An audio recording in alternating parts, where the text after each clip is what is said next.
Hello! Stamford in Lincolnshire houses over 600 listed buildings and was the first town designated a conservation area in England and Wales.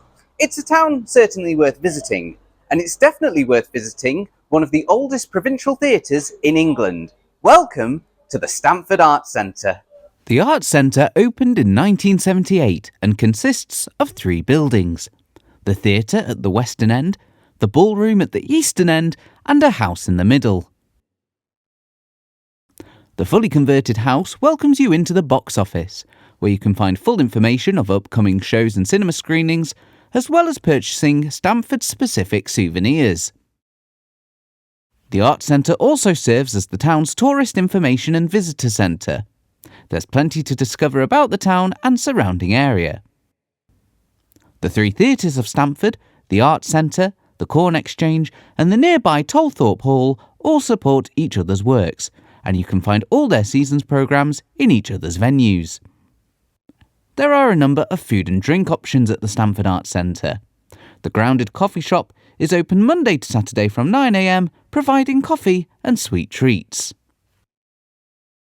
Now, they say coffee shops are a great place to get inspiration and share ideas, and that can certainly be said about the coffee shop here, because in 2004, a couple of film directors were having a drink here and realised that the town of Stamford and the theatre would be a great location for their upcoming film.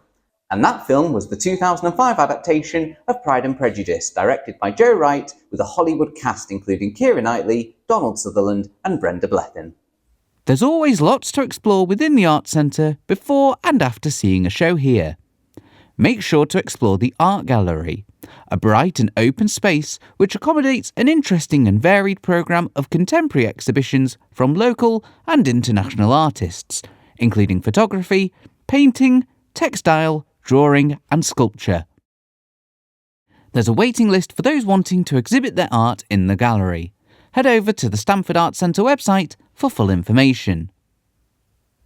In the cellar of the centre is the Stamford Cellar Bar, an intimate bar and performance space with monthly musical events.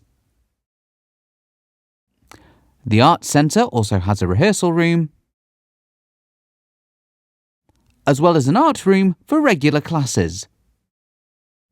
There are also various meeting rooms which can all be hired out. For our price comparison, ice creams are provided by Beechdean and cost £3. Ticket prices vary on production and usually start from around £10. Cinema tickets start from £6.50, with satellite screenings costing up to £16. There are concession rates too, with £5 tickets for film screenings and £10 tickets for satellite screenings for those under 26.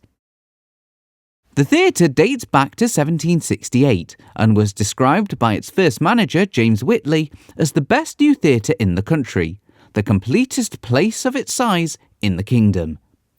With only the original brickwork facade remaining, it is a rare and valuable example of a Georgian playhouse front. The theatre operated for over 100 years until its closure in 1871, with one of its factors being the introduction of the railway, which allowed patrons to visit bigger theatres elsewhere. The theatre interior was stripped out and the building was used for various lettings for the next 100 years. It reopened as a theatre on the 18th of November 1978 by Her Royal Highness the Duchess of Gloucester. The £75,000 remodelling and renovation of the theatre took 6 years and was staffed entirely by volunteers. The COVID pandemic in 2020 was the first time the building was closed for an extended period of time since 1871. The theatre holds around 175 people. As well as live performances, the theatre doubles up as the local cinema, showing new releases, classics and streamed satellite screenings. The cinema was set up for use on the day of filming. In October 2024, the cinema celebrated its 30th anniversary. The previously mentioned Pride and Prejudice film from 2005 was shown 40 times here and seen by over 8,000 people, with many locals and staff of the theatre being cast as extras in the film.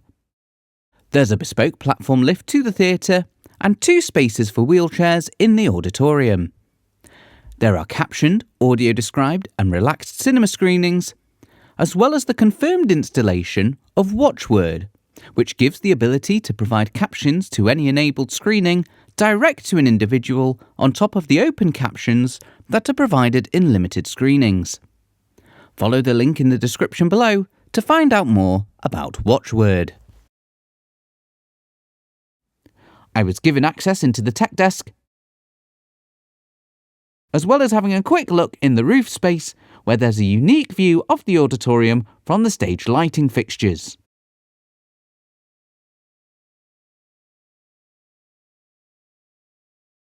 The suite kiosk is open before all films and performances, as well as during intervals, and the gallery bar is open before evening shows and films. There are a couple of multi-occupancy dressing rooms backstage, which have recently been refurbished. During my visit, I was shown some of the original plans of the theatre for its redevelopment during the 1970s.